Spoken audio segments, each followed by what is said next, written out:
To understand the twists and turns of doing business in Iran, look no further than the Peugeot 405. This boxy mid-sized car is everywhere in Iran, but it's had a bumpy ride.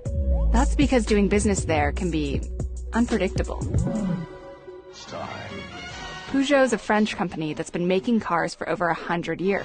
Because you don't get to be the second oldest car maker in the world by making second-rate cars. But it didn't start in Iran until the 1990s.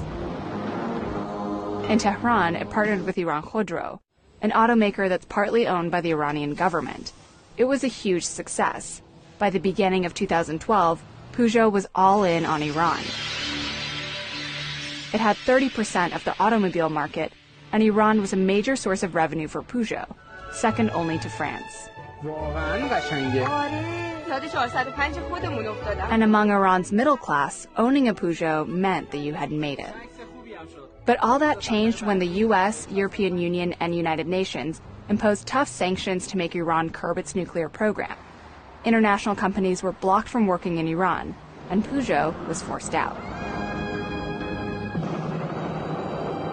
Our company was also a victim of the sanctions. Seeing an opening, Chinese car makers leapt to take Peugeot's place. And back home in France, Peugeot was in decline, partly because it lost access to the Iranian market.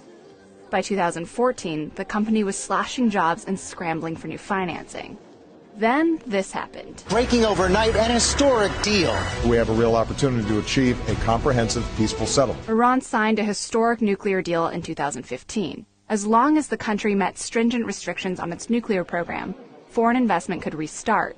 It was a big opportunity for Peugeot, and the company quickly moved to take advantage. In 2016, Peugeot began investing hundreds of millions of dollars as part of a renewed partnership with Khodro. It is a real comeback of PSA in Iran. And business was booming once again. These new deals helped double sales in the region that year.